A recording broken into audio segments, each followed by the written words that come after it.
The journey of a seasoned cigar smoker is a long, evolving, and ultimately rewarding one. So many of the most helpful cigar tips comes from experimentation. Fear not, we're here to sort through the madness. We've teamed up with Paul Spence, General Manager, and Eric Hill, Cigar Steward at Civil Lounge. We also have Kelly Kirchberg of Divine Style to provide some tips and style options for your next visit to a cigar lounge. Let's get to it. Style Access starts now. Hello, my name is Rosie, and I'm passionate about fashion. My experiences as a stylist, challenge face-off host, TV personality, and blogger bring us here to discuss all things fashion. Welcome to the Style Access Experience. Cigar smoking isn't for everyone. I get it, but we still think everyone should know a bit about the art. There's a lot of history behind this age-old practice, as well as an entire culture to go along with it. We are here at Civil Lounge with their general manager, Paul Spence, and Eric Hill, Cigar Steward. They will give us some insight on this topic. Welcome, Paul and Eric, to Style Access. Thank you. Thank you very much. So can you tell me, how do you select the perfect cigar? Eric, let's start with you. Well, selecting a perfect cigar is basically going to be personal preference. And, we like to walk you through a process to learn a little bit more about you and what you like, so that process can be simplified. So basically, it's a hands-on process, and it's pretty easy to do. Okay. And Paul, do you have anything to add? Well, we ask a lot of questions, as Eric mentioned, and what we want to do is find where your palate is. People's palates are different. It all depends on what you've had to eat or drink earlier in the day, and choosing the correct cigar for one person may be different from another, and your experience level as well. So it all depends on you as an individual and what your palate tells you. So it's very subjective. Very subjective. Okay. Now, as far as buying versus bringing when you come to a lounge, how does that actually work? Let's start with you. Well, when you come to a lounge, you are a guest of the lounge, and it's always best to follow the rules of the lounge. And then if you bring a cigar, it's always a courtesy to buy a cigar from the lounge. Here in Washington, D.C., there's a requirement to sell a certain amount of cigars, percentage of sales. And we ask that you observe that and buy. It's not required, but we ask that you buy. And Eric, do you have anything to add to that? Yeah, it's a great process to be able to bring your own, because you have your own palate. But I think when you're out and about, always taking advantage of the humidor and the selections that are here, and then the opportunity to have somebody help you make that selection as well, is something that would be great help. So yeah, if you're going to bring them, that's fine. But also, Cigar Steward is a great person as well to have around. Okay. Now, speaking of this cigar steward, what is that role? What do they do? If I'm a novice and I'm just coming into the lounge for the first time, how would you assist me? It would be more of a personal one-on-one contact. I talk to you about your palate, what you've had to eat. Once we got past that, I'd make sure that you were comfortable enough to give me some more information. I have a question I usually ask most ladies, which is 2 types of cookies to choose. It gives me an idea of where to start with your palate. So it'd be oatmeal raisin or chocolate chip. And whichever you choose just gives us an opportunity to start there. And from there we just grow, and it just becomes a really involved process, but it's one that's really well worth it. Okay. Now, I know they have different options like hand-rolled cigars, different things like that. How do you navigate this world? It's so much. Well, in the industry, when you get to this level, it's all hand rolled. Okay. We're gonna talk more about it, but the machine rolled cigars have a place in the industry as well. But when you're at this level, we want to make sure that you're getting the best. Okay. So choosing it again is something that we would talk about more. How long do you want to smoke, for the length of time, and the group you're with. So to choose a cigar, it's really, really, like I said, again, subjective. Okay. Yeah. All right. Paul, do you have anything to add? Well, we are in the premium cigar industry, and as Eric said, everything at this point is hand-rolled. Some people refer to when they're at an actual experience where there's a cigar roller they call that a hand roll, but all cigars are hand rolled unless it's a convenience store style machine rolled cigar. And here, you're always going to get a very high level of a cigar. And I always tell everyone, what's the best cigar? The best cigar is the cigar you like. So there's a cigar for everyone if everyone wants a cigar. And, but at this level, as Eric said, we are at the premium cigar level, so you have long leaf tobacco, hand rolled, and whether it's in the Dominican Republic, whether it's in Nicaragua or Honduras or somewhere else, all the quality is the same, and it's very good. Okay, so I'm just going to stay here for a moment and talk about mild versus full body. Let me know about that. We can start with you, Eric. That is a universal question across the board, and you find that's a level of flavor in tobaccos. So as cigars are being rolled, they're being rolled with certain blends, and the blends will give you a mild, medium, or full body. So most people, when they start learning, it's almost like learning a wine, and you walk in, you say, I don't know anything, and they say, well, I'm going to start with a white wine, which is going to be milder, creamier. Same thing with cigars. So we caution our newbies, and that's what we call new people to the industry. We caution them not to go too extreme in the beginning because we want it to be something you learn flavor going forward.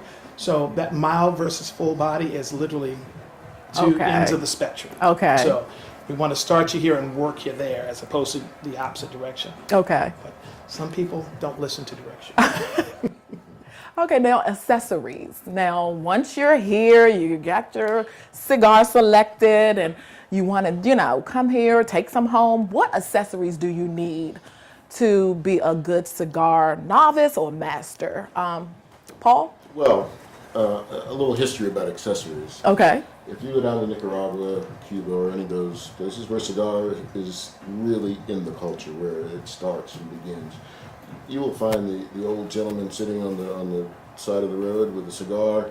He doesn't have a fancy cutter. He doesn't have a fancy lighter. He's got his 2 fingers and a Bic or a match, and he pinches off a little piece of the end of the cigar and lights it up. But here in the U.S. and us Western cultured people, we like accessories. We like gadgets. That is true. So because of that, you make a number of gadgets. And so you can have a cutter, a lighter, and when I say cutter, that's kind of a vague term because there are punch cutters, there are V cutters, Oh, wow. And there are straight cutters, and there's all in those different categories. There's a million of different ways to do it. So the whole purpose is just to open up a hole at the end of the cigar, to draw air through it. And however you do that is simple. But accessories, they're great to have. They're jewelry for men. They're the accessories and gadgets that men love, and they're cutters and lighters for everybody. Okay. Now, would you like to add anything, Eric? Yes. Okay. When you get to the accessory level, there are ways to use those accessories, and not all people understand that. There's certain ways to cut a cigar, and for each cut gives a different place of flavor on the palate. Okay. So I just like to say, if you're a newbie, stay with the straight cut. If you're more advanced, we can play around with those things, but accessories in the beginning are most important. Okay. So, All right. So one that you guys didn't touch on is the humidor. What is the use and function for that? We could start back with you, Eric. Well, hand-rolled cigars have to have a way to stay moist. And the design of the humidor is basically a box with Spanish cedar, which is preferred, which will allow moisture to be drawn through the cigars, through the box. So to have a travel humidor, it's something on hand that you can take with you, but it's more like a tabletop. Most people like to have it, and again, it's jewelry and furniture and so forth. So a man who has a very nice humidor, even if he or she aren't really into cigars, it's a beautiful box and they're learning, so you can get pretty crazy with them. So they're very functional. Okay. So with that, I would say pretty good thing to have. Okay, let's move to etiquette. Now, when I was doing my research, a pet peeve of some of the people on the internet said that, if you are smoking a cigar and you're cutting it, you should not lick it before you use the shared cutter. Yeah, absolutely correct. So, I would like to hear from both of you guys on some of the etiquette that you need to have when you come to a lounge. So we could start with you, Well, Paul. what you mentioned is very health conscious, of course, as well as just visually, it's not a good thing. I guess back in the old days when the humidors weren't as effective, your cigars dried out, Yes. people would lick a cigar and moisten it again. That is no longer required or necessary or needed. And so when you have a cutter, that is your personal tool. Okay. All right, and if you loan someone your cutter, don't lick your cigar. You're transporting germs and so forth. But yes, it's very bad etiquette. We share cutters, lighters all the time. So we find that if we have someone that has licked their cigar, and you may be in midstream of handing them your cutter, this will often happen. Okay. And then someone will find a community or a spare cutter that is not quite your personal cutter. Got that it. you use. Yes. Yeah. So, and there are other etiquette things like when to ash your cigar. So people ask all the time, how long should I let the ash grow on my cigar? And really, you have to look around and see where you are. If you're sitting outside on someone's deck and you're in an environment where if an ash falls down, then it's fine. Now, if you're inside your personal home or someone's home or a cigar lounge, you always want to make sure that you ash before your ash falls. You don't want the ash to fall on you, someone else, someone's furniture, or their property. Okay. So it's always good to keep an eye on your ash. People say, but I want my ash to grow. I want to take that cool picture and post it on Instagram. That's fine if you're sitting outside or somewhere where in your own environment where you don't mind if it falls. Okay. But in a public place, it's always best to monitor your ash and make sure it doesn't fall on something. Okay. Now, Eric, would you like to add to that list? Absolutely. Well, being a cigar steward, one of the functions and duties is to teach the etiquette of cigar smoking. And one of the bigger issues that individuals have is, where do I exhaust my smoke? Now, if there's a table setting and there are 4 people or just 2, the area in front of you is your speaking area. Okay. So to draw on your cigar and to exhaust the smoke, you want to blow up and away or away to the side, because you always want to keep that area clear so you can have a conversation. So we find a lot of times we'll go by and speak with guests and see how they're doing, and they're just kind of blowing back at each other, and I'm going, this is not going to end well. So we kind of go over and have a little conversation, say, it's better if you blow up a little or wave. That way it keeps the area going. And the other thing is actually when someone is done with a cigar, please do not crush it in the ashtray. You're just continue to let the ash and the fire burn into the cigar, and it becomes just a smoky mess. If you're done, either set it in the resting place on the ashtray or in the ashing bowl, and allow it to go out on its own. Okay. And it within several minutes will be done. But do not mash it. Okay. Bad. Okay. It's a true sign of a novice. Okay, when you do that. Absolutely. Okay, now before we get into the presentation we have here, one last question. I would like each of you to give your best tip for a novice, intermediate, and a master smoker. Let's start with you, Paul. Well, my best tip for a novice is to pick a cigar that suits your palate, but generally mild. And then pick something that is of the length that'll last for the amount of time that you have.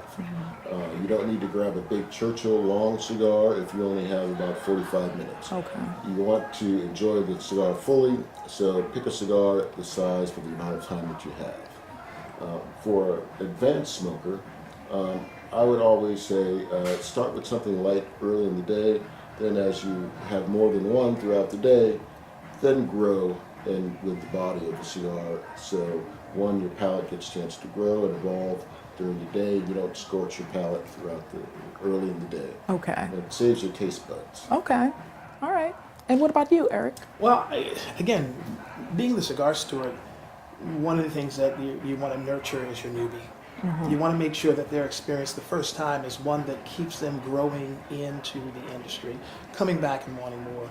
Your intermediate cigar smoker, teaching them more to understand flavor on their palate. And then when you get to the advanced cigar smoker, we're not showing anything they're not really been introduced to, but we're really trying to enhance what they know. So my best advice to them is to come see the cigar steward and have them walk them through the processes from a newbie to an intermediate to a more experienced cigar smoker. That entire experience can be enhanced just by working with someone to make sure they get the most out of their enjoyment. Okay. All right. Well, I'm going to let you lead and see what we have here. I'm ready to try it. Wow. Well, again, if we're going to try a cigar, one of the things I'm going to ask you really quickly is about your palate. Again, to just grab something and say, I think this is something you would enjoy, it's always going to be difficult because you don't know much about the individual. So I usually ask the one question, and this is more for ladies because it gives us a better idea to start. I'm going to ask you about 2 cookies. Okay. And those cookies are going to be oatmeal raisin or chocolate chip. Just choose one, it gives me a place to start. Chocolate chip. Sweet and savory would be your That is me. So now knowing this, we move forward so that we can get you to discern flavors. Okay. So today, if we're going to try a cigar, we're going to try a flavored cigar. And that cigar is going to have some flavors. It will be blackberry, dark cherry, and Hawaiian honey. Okay. Sweet and savory, as we talked about. So, if you'd like to start. Yes. All righty, let's get going. So, it's a Petite Corona. It's a very small cigar. And it's something that we like to start our newbies with because it's something that you can get through and enjoy, and it's not a big commitment. Because, God forbid, that you enjoy the cigar, but you said, you know what, it was too big, then it can be a situation where you're going, wow, there's a lot of cigar here. So we're going to start here. I'm going to get you started. Now, we talked about these cutters. We're actually using what's called a guillotine cutter. And it's 2 blades. And the proper way to use this is to basically close it into a cat eye, set the cigar in the cat eye, slightly back off. Now, how far do you gauge that? Now, that is a great question. Great question. I'm going to use one of these guys here. The cigar components are 3 components of a cigar. That's the body, the foot, and the head of the cigar. Now, at the head of the cigar, it's called a cap. Now, I'm just going to lean it forward. Looks like a little wig. See that little line right around there? So that's called the cap. Now, you never want to cut a cigar lower than that cap line. And that's what we've done here. That just cut on the cap line. So it keeps it nice and even and allows the outer leaf to stay put on the cigar and doesn't unravel on you. Some people can cut too much and then they really get into the body of the cigar where they could unravel and have a problem. Now, what we're going to do for you now is that we're going to toast the foot, just slightly browning it, so caramelizing the end, thus giving you a rich and body flavor when we start. So I'm just going to take that, just put right on the little tip there. As you can see, we're not lighting it, just enough to caramelize the edge. So when you're receiving the cigar this evening, please receive the cigar with your middle index on the top, thumb on the bottom, just like this, these 2 fingers down. So it's just like those all the way down. Exactly. Okay. Now that's a controlled position. Now once we get past lighting the cigar, then you can go into the Hollywood position. Okay. Yes, we go like this. Okay. But the control position just gives us an idea so that the cigar's not moving around. Now, these all the way down. Okay. So when you present the cigar to your mouth, what I like for you to do is keep it level. We're going to do all the work. So present the cigar to your mouth. Just like drawing water through a straw, all I'm going to ask you to do is draw through really big for me, really big. Remove the cigar, blow straight out, straight out. Like you taught me over the track. You see? Up. Sorry. So Okay. One more time. Present the cigar back to your mouth. Keep that level. Draw really big for me. Blow straight up. Now, if you just lick your lips a little, you'll taste that blackberry, that dark cherry, I do. and that Hawaiian honey.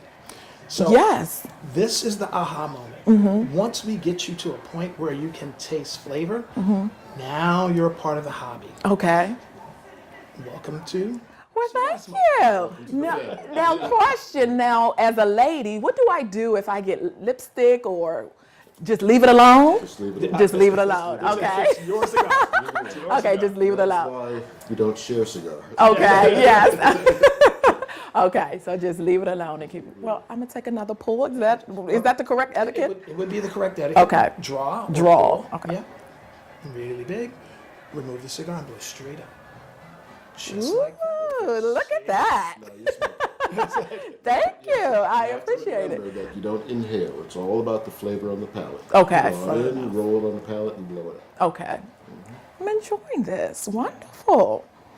Okay. Now, I know that you have some selections over here with cocktails. I do. I put together a little cocktail for us here. It's our signature cocktail, and it's a rye Manhattan. And what we do is we actually put it together and age it in a barrel, age it for 6 to 3 weeks, depending on humidity. Because what happens, we want the spirit in the barrel to expand and contract in and out of the barrel. That brings out the flavor of the barrel.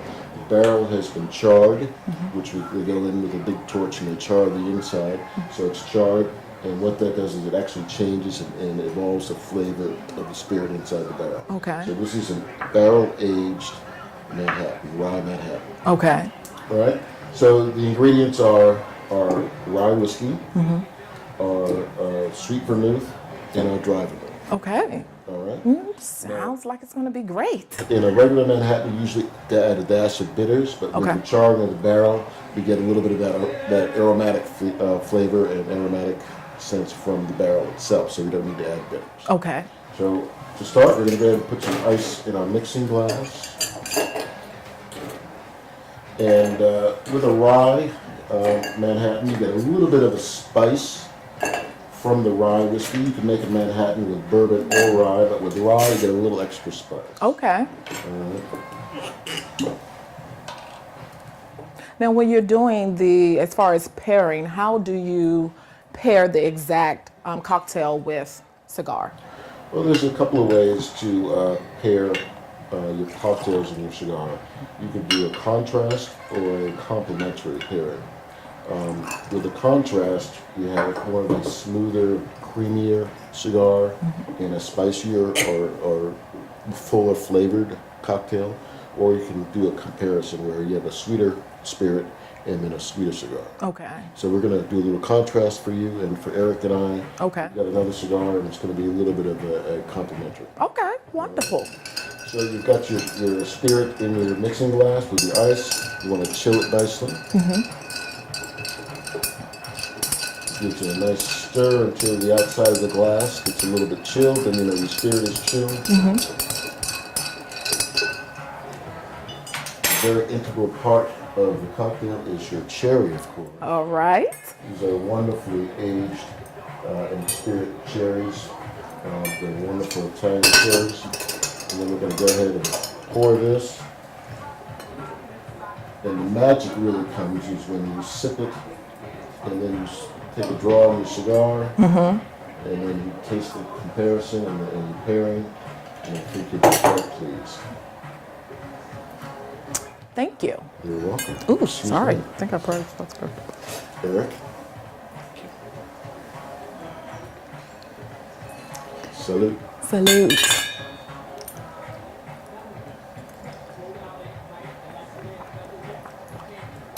I really like this. Nice. Thank you. Did you get the little It's bit very of spice? smooth. I do. And it's very smooth. I like it. Now, draw on your cigar. Okay. Really big draw and blow out softly. Really big draw. Now blow straight out. Now, take a sip of your cocktail, just enough to cover your palate. Now, taste the sweetness. Cigar should be first, and then the Manhattan comes on the back end. And I do feel it on the end, like you said. Really Very clean good together. pairing. Yes, I'm enjoying this. So you're not smoking alone, I'll smoke with you. There. Okay. Let's do it. The wonderful thing about the cigar lifestyle is it's meant to be enjoyed with friends. Absolutely. Great conversation, a wonderful cigar, and a spirit and a conversation is perfect. And that's what we like to do as cigar smokers. It's all about sitting down and relaxing and enjoying it. What we do is a lifestyle, it's a hobby, it's not a habit. You're not going to wake up tomorrow morning and say, I need a cigar to start my day. Yes. It's just an enjoyable hobby that we do. Well, thank you guys. I really enjoyed it. And now I'm going to, I used to just do cigar smoking, special occasions. But now I feel a little bit more comfortable. So you guys may be seeing me around here. Looking forward to it. Thanks again. All right, thank you. More style access in a moment.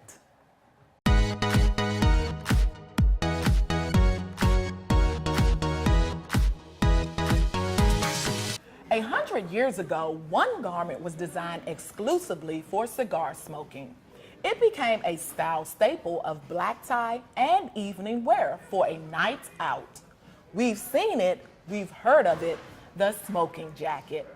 It's both functional and fashionable as it is designed to protect our clothes from ash and odor. Kelly Kirchberg of Divine Style is here to showcase some loungewear options. She is a premier personal stylist and wardrobe consultant. Divine Style offers men and women personal shopping, event styling, closet audits, and in-home style sessions, helping clients get their trendy, chic, unique, individual style. Welcome, Kelly, to Style Access. It's a pleasure to be here. Good, it's a pleasure as well. Now tell me, what are people wearing to lounges these days? There's a range of styles that go from what we call smart casual, which is sort of a dressed up version of a casual style, to trendy evening attire, all sort of dependent on the type of lounge and environment that you're in. You also want to remember to maintain your own personal style, but just keep to the aesthetic of the environment. So we're going to talk about 3 different types of styles or looks that you can wear today to any cigar bar or lounge. Okay. The first one will be what we call smart casual, and that's where you're intermixing dressy pieces with casual wear as well. So your casual pieces might include chinos, dress shorts, or denim, and then you can pair that with thin knit sweaters, button downs, or a jacket as a different type of topper to go with that. And that kind of ties together your look with your intermixing the pieces. Okay. The second trend will be what we call the middleman style, and that's where you're thinking sort of a creative panache or intermixing the 2 styles in between a casual wear and evening attire. And that could include outfits such as wearing a vest with button down and denim, or what we call a relaxed blazer and a dressed up tee. Okay. The third style we're going to talk about is what we call our trendy evening wear. And that is sort of adding a modern take on your suit wear or blazers for men. So think bold colored sport coats, blazers that have prints in them, or adding modern suits with flair. Okay. Well, I know you brought some looks, and I am really ready to see them. We're excited to showcase how men should look good at the cigar bar. Okay, so are you ready to start? Absolutely. Let's get started. Next up we have Diego. And Diego's wearing our casual smart look. We've got a layered look for him. He's wearing a navy bomber jacket, layered with a short sleeve print button down shirt and then a print tee. And we've cuffed his shorts and then added some trendy sneakers to finish off his look. I love the pop of color in his shirt. It just brings it all together. Absolutely. Yes. And then the jacket, he could take off on if he gets cold or cool. I love the look. Thank you. Who do we have next? Next up we have Khalil. Khalil's wearing what we call sort of our modern middleman style, and he has on a print button-down shirt. We've layered over top of a molten lava sweater, a thin knit sweater, and we paired that with white denim that can transition the seasons. And he's got on some casual sneakers paired with this look. Yeah, again, he can wear this basically to any casual event like you mentioned, and I just love the colors in the shirt and the shoes. Perfect for the lounge. Absolutely. Next? Next up we have Matt. And Matt is also wearing our middleman style. So that's the combination between casual and trendy evening attire. He has on a relaxed knit blazer paired with a button-down shirt. And we have gray denim to give it that little pop of style. So here again, it looks like we've dressed up some jeans and put the blazer with it. And this trend has been on for forever.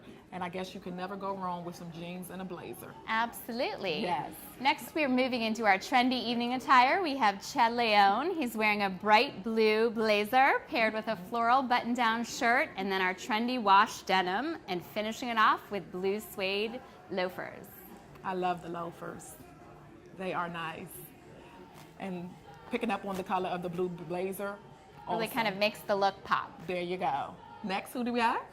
And next up, we have Barnett. And Barnett's really working that modern suit style we've been talking about. He's wearing a wine-colored plaid suit paired with a striped button-down and then those polished buckle shoes. Really gives us that head-to-toe style. Absolutely, and I like the way that you played with the patterns, with the plaid and then the shirt. It's all about intermixing those prints this season. There you go, absolutely.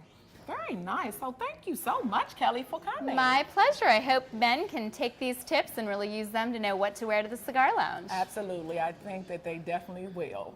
So again, thanks again. Absolutely. All right. Style Access will be back in a moment.